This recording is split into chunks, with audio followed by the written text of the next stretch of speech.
to share whatever we have with as many people as we can.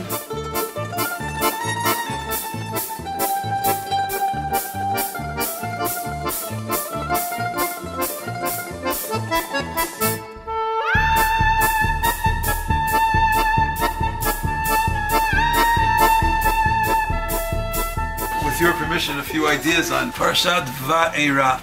There's an aspect of this section which has intrigued me for a long time, and that is that in the Torah section of this week, we read about the family background of our great teacher Moshe. Moshe's parents, two of the most outstanding people in the Torah, their names are Amram and Yocheved. And of course they get married, and they have three of the most outstanding children ever known to us in the Torah.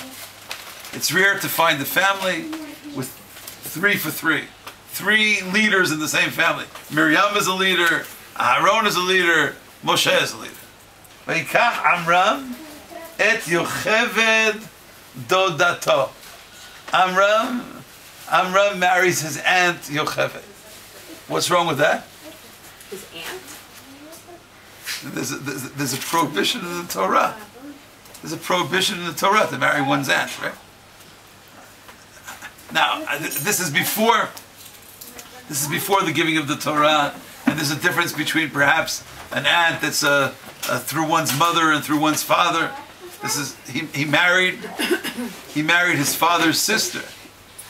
But the commentaries ask, how is it that the most outstanding family known to us, actually one of the most that Hashem arranged? I'll read the question. Tosafot asks, Ech yatsa Adam gadol k'Moshe milachluchei ha'isurim shebatorah. That's the way to bring Moshe to this world, from a relationship which later becomes absolutely prohibited after the giving of the Torah. Or if you look at the Chizkuni, how did this happen?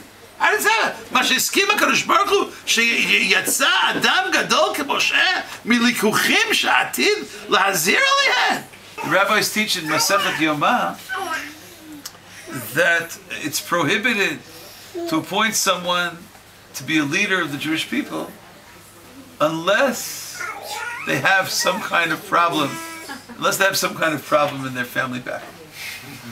It's almost the exact opposite of many systems, right?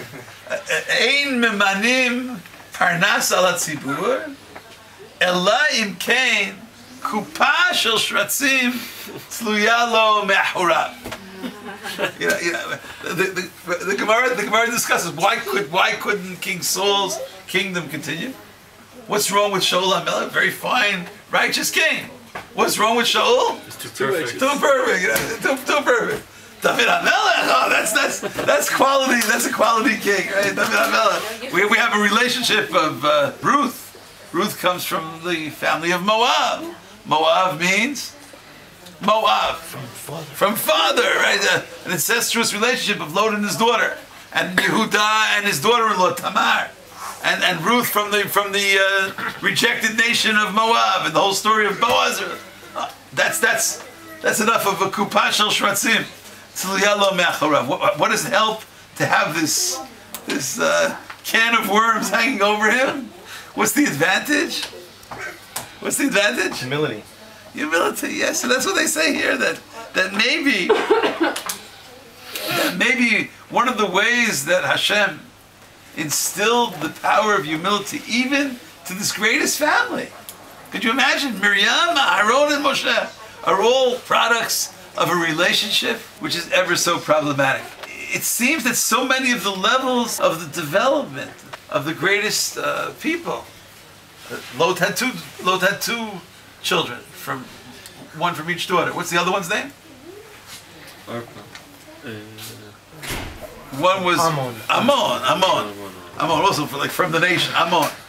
And we have one of the most outstanding women who's a mother of one of the kings of Yehuda. Shlomo HaMelech marries, it's easy to remember her name. Her name sounds very similar to the nation. Na'amah Ha'amonit. It's almost the same list. Nun Ayin Mem He. Na'amah Ha'amonit. And she is the mother of the next king. She's the mother of Rehavam. So from Moab and from Ammon.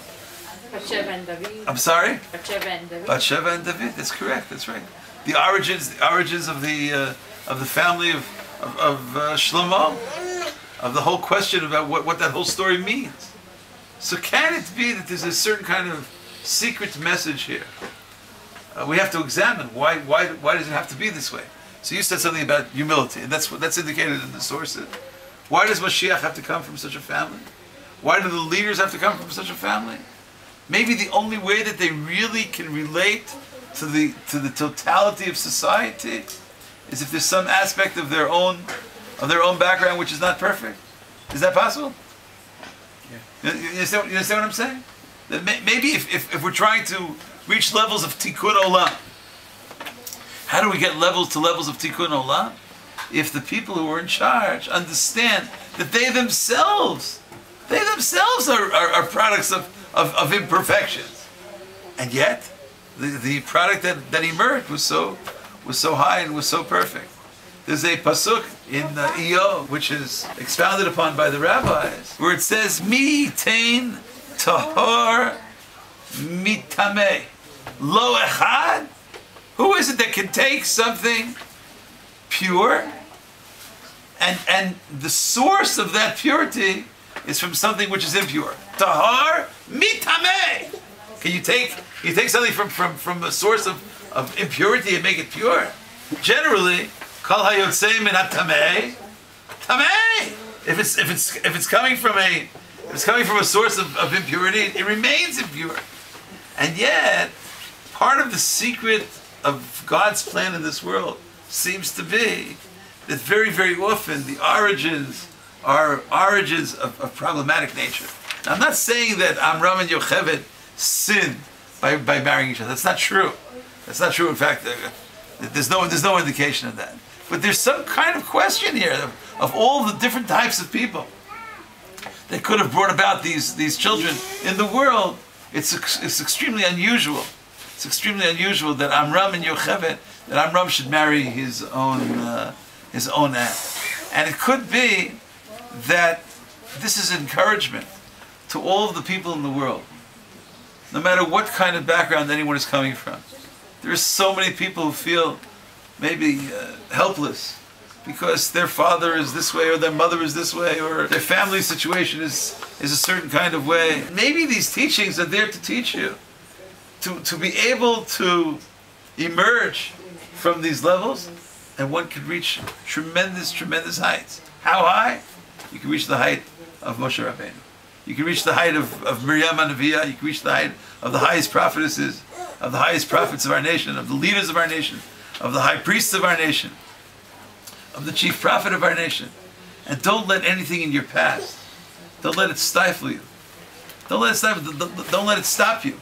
Just the opposite. Maybe sometimes a person goes through some kind of experience, either himself or herself, or maybe someone in their background went through a certain difficulty, precisely to help them empathize, sympathize, commiserate, spiritually elevate anyone who was on that level at that moment. If the purpose of Mashiach is this idea of including every single person in the world, then maybe if anyone encounters anyone and they're talking to you about the fact that they have this problem or this issue or this family or this challenge or this background, just refer them to the Torah and tell them that they maybe are now eligible to be the next leader of Am Yisrael.